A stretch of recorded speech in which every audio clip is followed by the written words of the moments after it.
কখনো গোপলা কৃষ্ণ দেখেছেন? গোপলা কৃষ্ণ দেখেননি না? মানুষের গোপ আছে আর দেবতাদের গোপ নেই কেন? কৃষ্ণ কোনো দেবতা নয়, কৃষ্ণ হচ্ছে অসুর।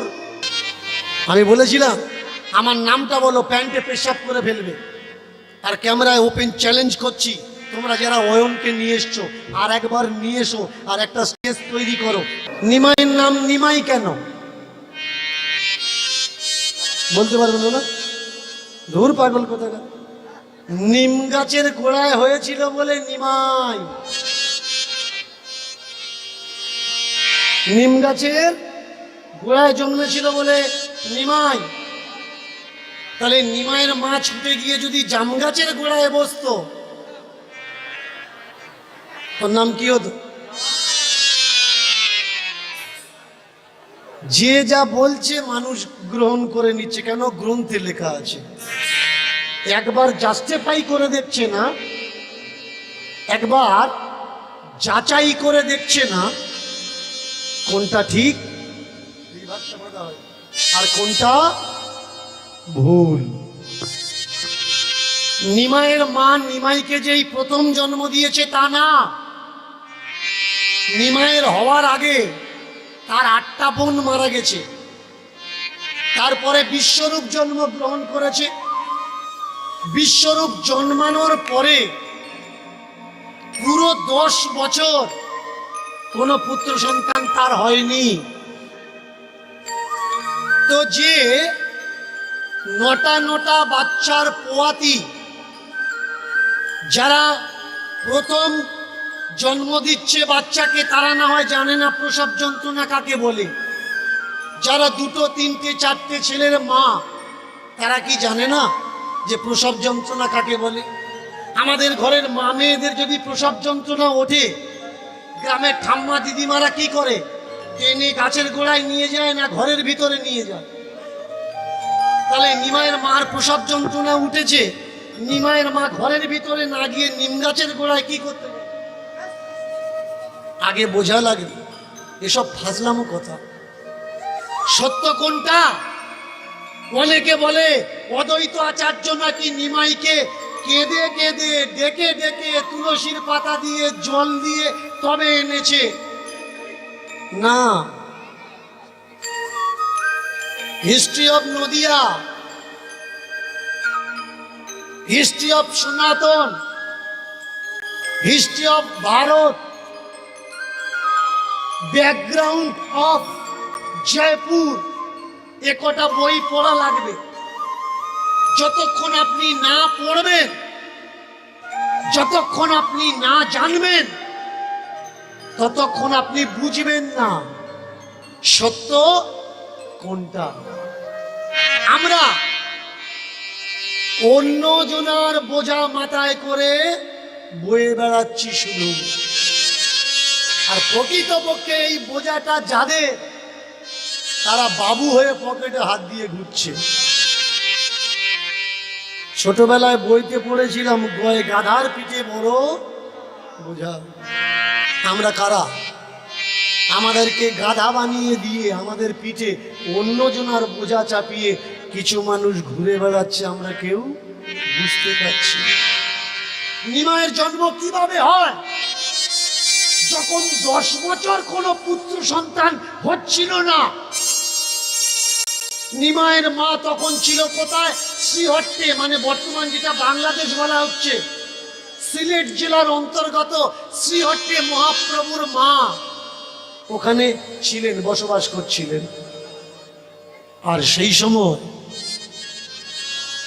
ওখানে একটা মাজার আছে, জয়পুরের মাজার, বুরহানের মাজার। এই বুরহানের মাজারে উনি গিয়ে 3 দিন 3 রাত ধন্না দিলেন। আর ওই বুরহানের মাজারে তখন চলছিল ছটাবি মুজাহিল। এগুলো আরবি লফজ। মুজাহিল মানে কি? যাদেরকে পীর ফকির বলা হয়। আজকের ছাড়া যদি 30 বছর পিছনে যান, দেখবেন গোয়াল ঘরে বসে পীর ফকিরা গৈলি গান গাইতো, গোয়াল গান। মুশকিল আসান করো দয়াল মানিক পীর।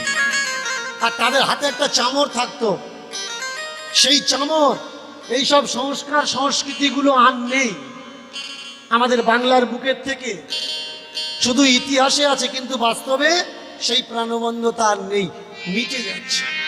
তো সেদিন 3 দিন 3 রাত ধর্ণা দিয়ে তারপরে যখন বাড়িতে ফিরে এসেছিলেন মা সচিমা, তারপর থেকে গর্ভ সঞ্চার হয়। বাড়ির জায়েরা, কাকিমা, জেঠিমারা তারা বুঝতে পারলো সচি মা হবে। তাহলে জয়পুর থেকে গর্ভ নিয়ে শ্রীহট্টে এসে যখন বুঝতে পারলো আমি মা হয়েছি, তাহলে মাঝখান থেকে অদ্বৈত আচার্য কোথায় ঢুকলো? তুলসী পাতা ভাসানোর জন্য এ কোথায় ছিল? কিন্তু লেখা হলো কেন না, লেখা হলো অদ্বৈত আচার্য তো শিব। আচ্ছা, অদ্বৈত আচার্য যদি স্বয়ং শিব ঠাকুর হবে, যেদিন নদিয়া নবদ্বীপের ব্রাহ্মণরা নিমাইকে এক ঘুরে করে দিল, তার বাবার শ্রাদ্ধে নির্যাতেদের নেমন্তন্ন করেছে, শিব কেন ত্রিশূল ধরল না? কেন বলল না আমি শিব? আর এ হলো তারপর যুগের কৃষ্ণ। সেদিন কেন চুপ ছিল অদ্বৈত আচার্য? সেদিন কেন নারদ রূপী শ্রীবাস চুপ ছিল? সেদিন কেন রাধা রূপী গদাধর চুপ ছিল যে আমি রাধা আর ও কৃষ্ণ? সেদিন কেন নিমাইকে ব্রাহ্মণ সমাজে গুণাঘাত দিয়ে তার জাতে ওঠা লাগলো? জগাই মাদাইকে ভয় দেখানোর জন্য তুমি সুদর্শন চক্র ধরলে, আর ব্রাহ্মণদের বেলা অন্তত তো সুদর্শন চক্র নাই বা ধরো, একটা লাঠিটা ধরতে পারতে। সেদিন তুমি তোমার পরিচয় দিলে না কেন? তুমি কৃষ্ণ। উনি কৃষ্ণ নয়, উনি কৃষ্ণকে জানানোর জন্য এসেছিলেন। আর ওনার যে মূল সংগ্রাম, যে মূল প্রেক্ষাপট মাটির সঙ্গে পুঁতে দেওয়া হয়, যে সত্য যদি মানুষ জানে তাহলে গৌরাঙ্গকে পূজা করবে, আমাদের আর কেউ পূজা করবে না। অনেক সাধু, অনেক গুরু, অনেক গোসাই পিছনে পিছনে তর্ক করে, আমার নামে দুটো কটু কথা বলে, মন্দ কথা বলে। আমি বলবো ভাই, কারোর নামে গালাগালি করাটা খুব সহজ, কিন্তু গালাগালিটা করা উচিত কি উচিত নয় এই বিবেচনাটা করা বড় কঠিন কাজ। তোমার যদি মনে হয়ে থাকে যে আমি ভুলভাল তথ্য রিপ্রেজেন্ট করছি, সনাতনীদের, এই ধর্মের মানুষদের আমি ভুল রাস্তা দেখাচ্ছি, এসো না ভাই একসঙ্গে বসি, আমরা তো সব ঘরের ছেলে।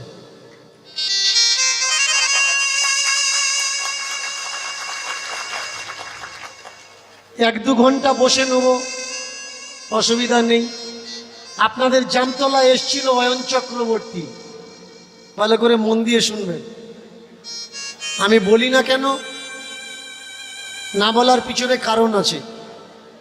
কারণ এই যে ক্যামেরাগুলো চলছে না, এদের লাখ মানা করার পরেও মানুষের সামনে এরা খারাপটা নিয়ে আসে, এরা ভালোটা মানুষের সামনে প্রেজেন্ট দেয় না। তো আমি আশা রাখবো এদের থেকে, যারা ক্যামেরা রেকর্ডিং করছো, যেটা ভালো সেটা ছাড়বে, যেটা খারাপ ওটা ছাড়ার দরকার নেই। অয়ন চক্রবর্তী এসেছিল হোমযজ্ঞ করতে, দেশের শান্তির জন্য, কল্যাণের জন্য। তা যখন করুণাতে বাবা ছেলেকে ছুটছিল না, ছেলে মাকে ছুটছিল না, তখন তুমি কোথায় ছিলে বাবা? তখন তুমি যজ্ঞ করোনি কেন?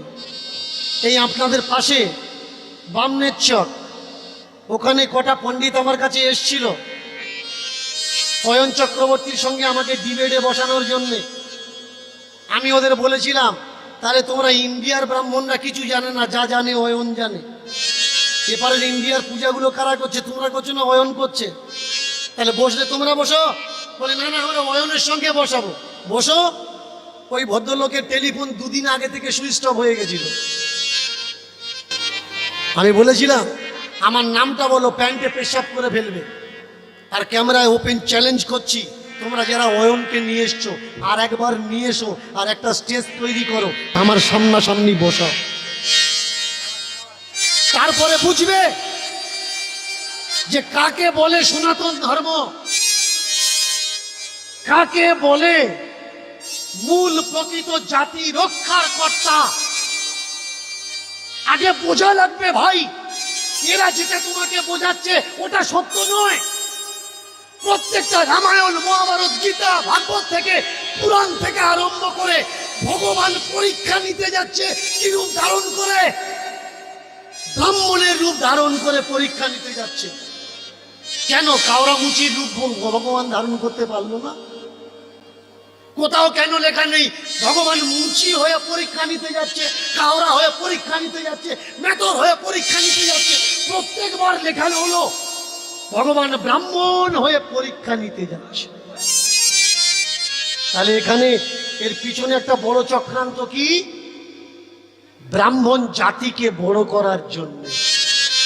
শুধু তাই পরীক্ষা করতে যাচ্ছে না, পরীক্ষা করতে গিয়ে কর্ণের ছেলে বিষকেতু কর্ণকে বলছে তোমার বাড়িতে আমি খাওয়া দাওয়া করতে পারি যদি তুমি তোমার ছেলের মাথা কেটে চাটনি বানিয়ে আমার দাও। এই কি ভিখারি স্বভাব হওয়া উচিত? তুই তো ভিক্ষে করতে এসছিস, চাল নিবি, ডাল নিবি, ছেলের মাথা নিয়ে কি করবি? আজকের ডেটে যদি তোমাদের বাড়ি কেউ এসে বলে যে তোমাদের বাড়ি আমি খেতে পারি, তোমার ছেলের মাথা কেটে দাও, কি করবে? ওর মাথা থাকবে তো, যে কথাটা বলেছি। তবুও আমরা বলছি এটা ধর্মগ্রন্থ। শুধু তাই নয়, স্ত্রী সতীর কথা দেখুন, ভিক্ষা নিতে গেছে কে? ব্রহ্মা, বিষ্ণু, মহেশ্বর। ভিক্ষা করতে গিয়ে সেবা দেবে, বললো তোমার হাতে সেবা নিতে পারি, তোমার দুধ দিতে হবে, দুধ খাবো তারপরে ভাত খাবো। আমাদের বাড়িতে কোনো ভিখারি এসে যদি আমাদের বউকে, মেয়েকে বলে যে আগে দুধ খাবো তারপরে ভাত খাবো, ও কি খাবে? দুধ খাবে, ভাত খাবে না? আগে মার খাবে নাকি আগে ধোলাই খাবে? এর দ্বারা বলতে চাইলো কি, পিছনে কত বড় একটা চক্রান্ত চলছে আপনারা বুঝতে পারছেন না। মানে ব্রাহ্মণ এসে যা চাইবে আপনাকে দেওয়া লাগবে, কারণ হতে পারে ব্রাহ্মণ রূপে কৃষ্ণ আপনার বাড়িতে এসছে। আপনাকে বুঝে নিতে হবে সত্য কোনটা, মিথ্যা কোনটা। কি চমৎকার দেখুন! শুধু তাই নয়, যুগে যুগে প্রতিবারে লেখার মাধ্যমে উচ্চ আসন কাকে দেওয়া হয়েছে? ব্রাহ্মণকে উচ্চ আসন দেওয়া হয়েছে। কিন্তু ব্রাহ্মণ কোনো জাতি নয়। এই কথাগুলো আমার নয়, সম্পূর্ণ গ্রন্থের কথা, বইয়ের কথা। আমি পড়াশুনো করে কথা বলছি, কারোর কথা শুনে কথা বলছি না। আমি কাল্পনিক অলিক জগতে, কল্পনা জগতে আপনাদের ভাষাতে চাচ্ছি না। আমি চাচ্ছি সত্যকে জানো, সত্য কোনটা। কখনো গোপলা কৃষ্ণ দেখেছেন? গোপলা কৃষ্ণ দেখেননি না? কৃষ্ণের গোপ আছে না নেই? কৃষ্ণের গোপ আছে?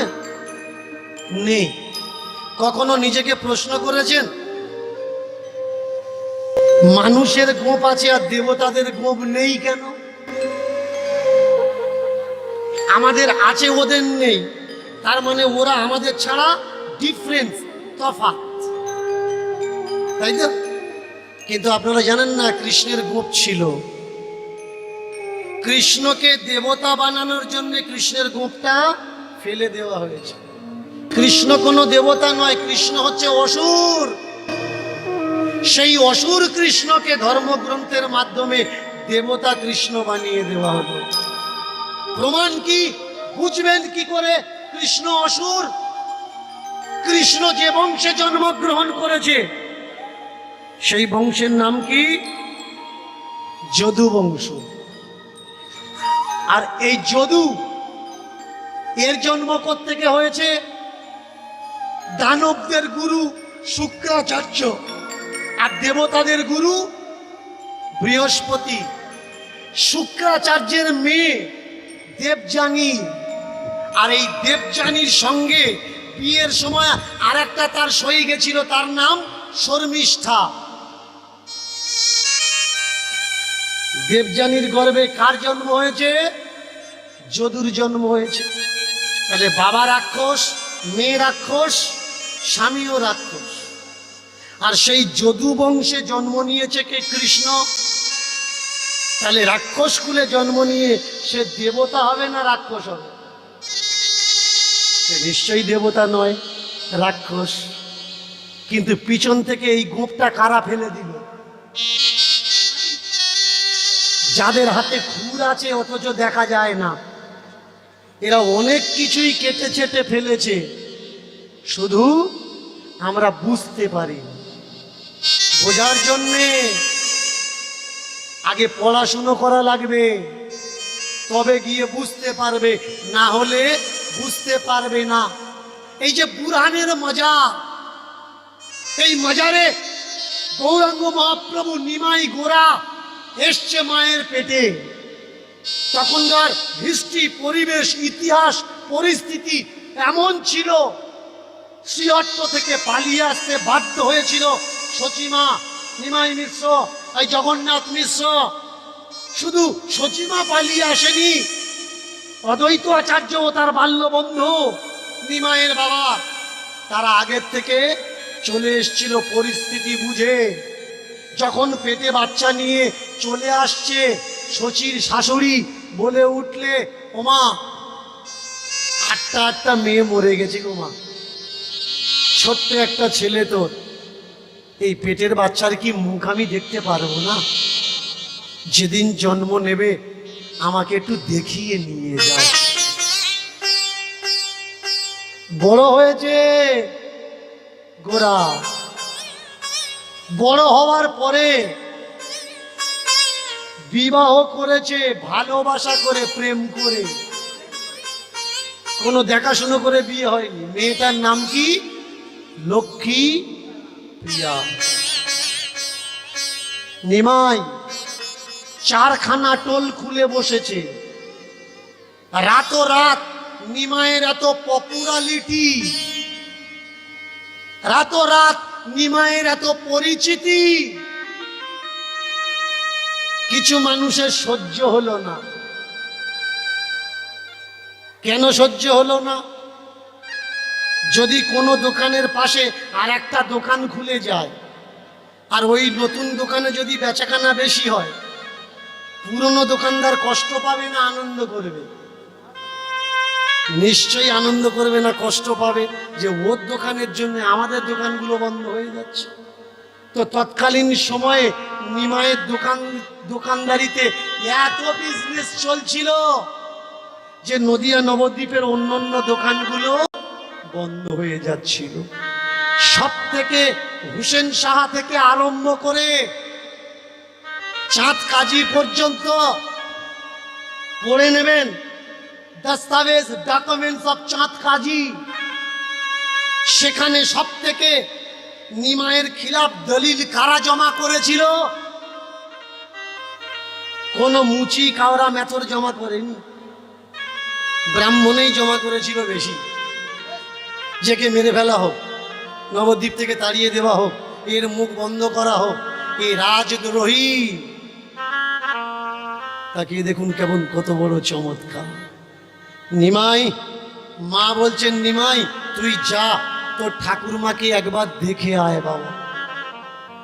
আর তোর দাদা তো সন্ন্যাস নিয়ে চলে গেছে, একবার ফিরিয়ে আনতে পারিস কি, চেষ্টা কর। বলুন তো, নিমাই যদি কৃষ্ণ হবে আর সচিমা যদি সেই ত্রেতা যুগ, দ্বাপর যুগ, সত্য যুগের কৃষ্ণের মা হবে, তাহলে নিমাই বলতো না যে মা দাদাকে খোঁজা লাগবে না, দাদা অমুক জায়গায় আছে। খুঁজে যাচ্ছে মানে কি, কোথায় আছে জানে না। আর জানে না মানে কি, জানে না মানে সে কৃষ্ণ নয়। বুঝাল? খুঁজে খুঁজে এলেন। তৎকালীন সময়ে নদিয়া নবদ্বীপ থেকে ঘাট থেকে আর শ্রীহট্ট পর্যন্ত নৌকা চলতো। ওই নৌকায় বসে একাধিক যাত্রীর সঙ্গে তিনি নেমেছেন কোথায়? তিনি নেমেছেন শ্রীহট্টের ঘাটে, নৌকার ঘাটে। এক প্রকার দ্রুত গতিতে তিনি মিলিয়ে গেলেন, মিলিয়ে চলে গিয়ে গেলেন কোথায়? জয়পুরে। এই জয়পুরে কে বাস করছে? তপন আর কে? লোকনাথ। এই তপন আর লোকনাথ যে হলো বিশ্বরূপের সন্ন্যাস সঙ্গী। বাবার লেখা চিঠিখানা গোরা তপনের হাতে তুলে দিয়েছেন। তপন সেই চিঠিখানা পড়ে আর থাকতে পারলেন না।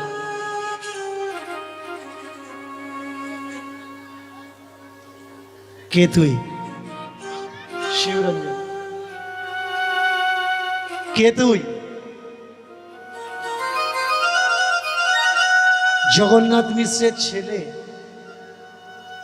শচীর ছেলে। ওড়াবে না, ওড়ালে হবে না।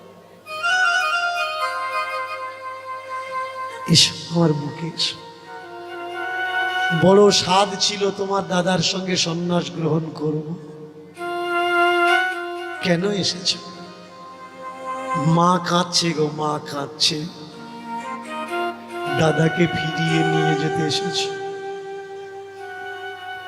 তোমার দাদা মাঝে মধ্যে আসে বুরহানের মাজারে। তোমার দাদার নাম এখন আর বিশ্বরূপ নেই। সন্ন্যাস গ্রহণ করার পরে তোমার দাদার নাম হয়েছে শঙ্করারণ্য। চমৎকার কি জানেন? গৌরাঙ্গ মহাপ্রভুর বংশে কোনো সময় কেউ কৃষ্ণকে পূজা করেন। মা কালী, মা চণ্ডীর পূজা করতেন। শ্রীহট্টের সেই তাদের পূর্বপুরুষদের মা চণ্ডী মূর্তি এখনো আসামে রাখা আছে। দাদাকে ফিরিয়ে নিয়ে যেতে এসেছে। যাও। দশনামী সম্প্রদায় শৈব মতে তিনি দীক্ষা নিয়েছেন। কোন কোন গ্রন্থে লেখা আছে কৃষ্ণ ভারতী, কোন কোন গ্রন্থে লেখা আছে কেশব ভারতীর থেকে তিনি সন্ন্যাস গ্রহণ করেছেন। সেখানে যা। তবে ওই মাজারে যারা যারা গেছে ওরা কিন্তু আর বেঁচে ফিরে আসেনি। তুমি যেও না। কারোর কথা না শুনে গেলেন, 2 ঘন্টার রাস্তা পায়ে হেঁটে মাজার। সেখানে মুজাবিলের সঙ্গে সাক্ষাৎ করে মুজাবিল দেখেই চিনতে পারলে তোমার মায়ের নাম শচী। আমার মাকে আপনি চেনেন? জগন্নাথ মিশ্র তোমার বাবার নাম। আমার বাবাকে আপনি চেনেন? তোমার নাম তো নিমাই গোরা। তোমার দাদার নাম তো বিশ্বরূপ। আপনি যখন সবাই চেনেন, আপনি জানেন আমার দাদা কোথায় গেছে। আমার দাদা বলতে পারেন সে এখন কোথায় আছে। তোমার দাদা ও তো খোদার বান্দা, ও তো আল্লাহর বান্দা। আল্লাহর খোঁজ করতে করতে সে কাশীর দিকে চলে গেছে। তবে শোনো, দেশের পরিস্থিতি খুব খারাপ। যতটা তাড়াতাড়ি পারো তোমরা এখান থেকে পালিয়ে অন্যদিকে চলে যাও, কারণ সনাতন ধর্ম বেশি দিন আর থাকবে না। এত অত্যাচার শুরু হয়েছে। হিন্দুদের ঘরের বউ মেয়েদের রাতরাত লুট করে নিয়ে চলে আসছে। যে ধর্ম পরিবর্তন করছে সে বেঁচে থাকছে, আর যে ধর্ম পরিবর্তন করছে না তাকে ধরে নপুংসক বানিয়ে দেওয়া হচ্ছে। সারাদিন কথোপকথন চলল, আর ওই কথোপকথনের ভিতর দিয়ে দাঁড়িয়ে আছে ওদিকে তপন, কখন নিমাই গোরা ফিরে আসবে। রাত অনেক হয়ে গেল। সারা রাতের শেষ নৌকাটা চলে এসছে, ঘাটে লেগেছে। তপন জানতে পারছে যে মনে হয় সে আর বেঁচে নেই, বেঁচে থাকলে চলে আসতো। কিন্তু রাত তখন 2-2-2:30 বাজে, একটা নৌকা এসে ঘাটে লেগেছে। ওই নৌকাটা মুজাভিরের প্রাইভেট নৌকা। সেই নৌকা থেকে নিমাই নেমেছে। নিমাইয়ের মুখে সেই হাসি, সেই খুশি, সেই আনন্দ আর নেই। বাড়িতে ডেকে নিয়ে গেছে, তাকিয়ে দেখলো যে নিমাই কাঁচা দিয়ে কোচা দিয়ে ধুতি পরে, সেই নিমাই বড় ধুতিখানা লুঙ্গির মতো করে পরে বাড়িতে এসছে। গোরা, ধুতিখানা লুঙ্গির মতো কেন? গোরা বললে, ওখানে না গেলে আমি জানতে পারতাম না সত্যটা কি। কি সত্য? আমাদের সমাজ, আমাদের ধর্ম বড় খারাপ পরিস্থিতিতে আছে। এই যেগুলোকে আমরা ধর্ম ধর্ম বলছি, এগুলো ধর্ম নয়, এগুলো মতবাদ। মতের পাল্লায় পড়ে আসল ধর্ম আমরা ভুলে গেছি। আমরা হিন্দু নয়, আমরা সনাতনী, সেই কথাটা আস্তে আস্তে মুছে যাচ্ছে। আমরা কেউ বুঝতে পারছি না। মুজাবির আমায় বললে, শক্ত হাতে ধরো, বাড়িতে ফিরে যাও। বাড়িতে ফিরে এসেছে, জানতে পারল যাকে ভালোবাসা করে বিয়ে করেছে সে আর বেঁচে নেই, সাপে দংশন হয়ে মারা গেছে। এসব তথ্যগুলো, এভিডেন্সগুলো পাবেন কোথার থেকে? শৈবাল মিত্রের লেখা গোরা গ্রন্থ পড়ে নিন। এই এভিডেন্স, বাস্তব চৈতন্যের জীবনী পেয়ে যাবে। নিমাইকে কেউ বলছে না তোর বউ মারা গেছে। নিমাইয়ের মা ছুটে এসে দুটো হাত বাড়িয়ে দিয়ে বললে, বাবা, যতবার কেউ না কেউ বাড়ি ছেড়েছে, বাড়ির থেকে একজন করে মানুষ কমে গেছে। গোরা বলে উঠল, মা আমি জানি, লক্ষ্মীপ্রিয়া আর নেই, আমি খবর পেয়েছি মা, আমি এখানে থাকবো না। ঘরের মধ্যে ঢুকেছে, কারোর সঙ্গে কথা বলে না, কিছু খায় না। শ্রীবাস গিয়ে দেখা করে, অদ্বৈত আচার্য গিয়ে দেখা করে। নিমাই মা মনে করছে বোধহয় পাগল হয়ে গেছে, মাথার ঠিক নেই। কিন্তু শ্রীবাস কথা বলার পরে শচীকে বললেন, শচী, নিমাই পাগল হয়নি, আর কদিন পরে ও পুরো জগৎকে পাগল করবে। নিশ্চিন্ত হলেন শচীমা। এই সেই নিমাই। তার কি দায়ভার ছিল যে একা বেরিয়ে এসে সমাজকে রাস্তা দেখাবে? কোনো প্রয়োজন ছিল? কোনো প্রয়োজন ছিল না। কিন্তু তিনি দেখলেন, তিনি যদি হাল না ধরে, অস্ত্র না ধরে, কাউকে না কাউকে তো ধরতে হবে, কারণ না কারোর তো আসতে হবে। গীতায় যেমন লেখা আছে, সম্ভবামি যুগে যুগে পরিত্রাণায় সাধুনাম বিনাশায় চ দুষ্কৃতাম। বিনাশ আমি নাই বা করলাম, কিন্তু এগিয়ে তো কারোর আশা লাগবে। সেই আমিটা কে? আমি সেই আমিটা আর কেউ না। আপনাদের ভিতরে কেউ না কেউ, আমাদের ভিতরের কেউ না কেউ, আপনাদের গ্রামের কেউ না কেউ, আমাদের দেশের কেউ না কেউ, একজনকে এগিয়ে আসতে হবে আর পরিবর্তন আনতে হবে। এই সেই নিমাই। তিনি যদি পরিবর্তন না আনতেন, তিনি কি কি পরিবর্তন ঘটিয়েছেন? সাধনা শূদ্রের অধিকার নয়, ভজনা শূদ্রের অধিকার নয়, চিৎকার চিল্লে মিল্লে ঠাকুরকে ডাকা শূদ্রের অধিকার নয়, খোল করতাল বাজিয়ে কীর্তন করা শূদ্রের অধিকার নয়। একাধিক নয়, শতাধিক তিনি সমাজকে এইভাবে শুধরেছেন। আজকের যে আমরা একসঙ্গে বসছি, মন্দিরে গিয়ে পূজা দিচ্ছি, একটা সময় ছিল মন্দিরে ঢোকার অধিকার শূদ্রের ছিল না, নির্যাতের ছিল না। এই অধিকার কে দিয়েছে? আমার মহাপ্রভু আমাদের দিয়েছেন। তাই তো তিনি আমাদের কাছে পূজনীয়, তাই তো তিনি আমাদের কাছে সম্মানীয়। আর যারা বলে না, একটু আগে এদিক থেকে এক ভাই বলছিল একদিন এসে উনি ইতিহাস পাল্টে দিচ্ছে।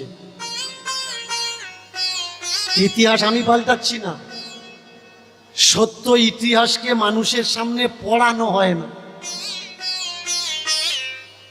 মানুষকে জানানো হয় না সত্য ইতিহাস। কারণ সত্য যদি জানানো হয় ওদের বিজনেস চলবে না।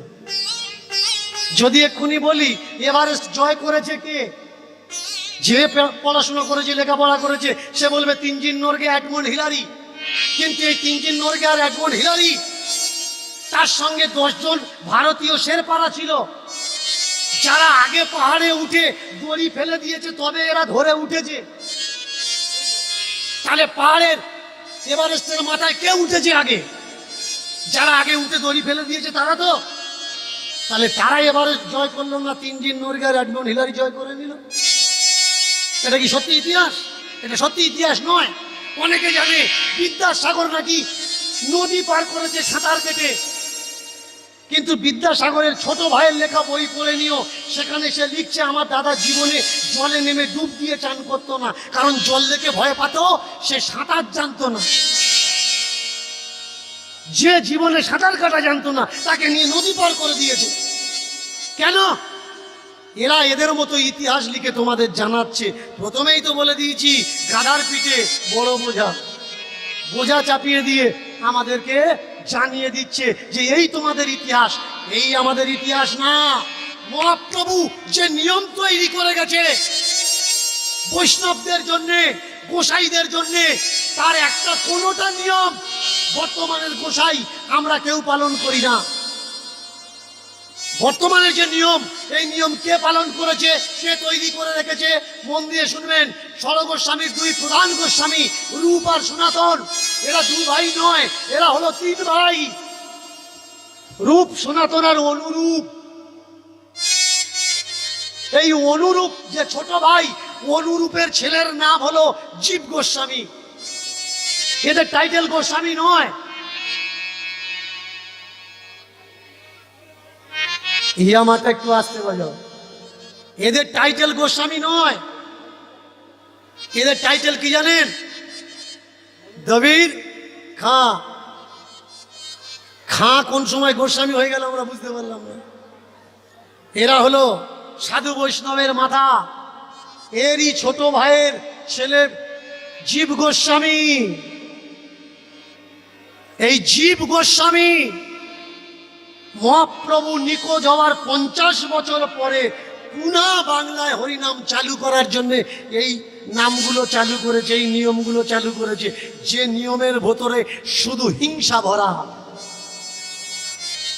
যদি গুরু দীক্ষা নাও, যে দীক্ষা নেয়নি তার হাতে খেও না। যদি তুমি গোসাই হয়ে যাও, যে কৃষ্ণ ভক্ত নয় তার বাড়িতে যেন যেও না। আমার নিতাই, তাকে কে গোসাই বলে না বৈরাগী বলে? আমার নিতাইকে বলে দাদা নিতাই। শুধু দাদা নিতাই না, পাগলা নিতাই।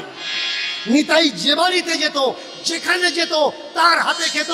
নিতাই সকলার বাড়ি যেত বলে, খেত বলে, বিয়ে করেছে বলে আজকের যারা গোস্বামী সেজে বসে আছে না, তাদের বাপ ঠাকুর দ্বারা নিতাইকে এক ঘুরে করে দিয়েছিল। এই যে অদ্বৈত আচার্য, যিনি শিব ঠাকুর, ইনি নিজে মহাপ্রভুর কাছে ক্লেম করেছে যে নিতাই যদি আমাদের সমাজে থাকে, আমাদের সমাজ নষ্ট হয়ে যাবে। নিতাই যেন কখনো এই জগন্নাথ মন্দিরে তোমার সঙ্গে দেখা করতে না আসে, তাহলে তুমিও বদনাম হবে। এ তো ইতিহাস।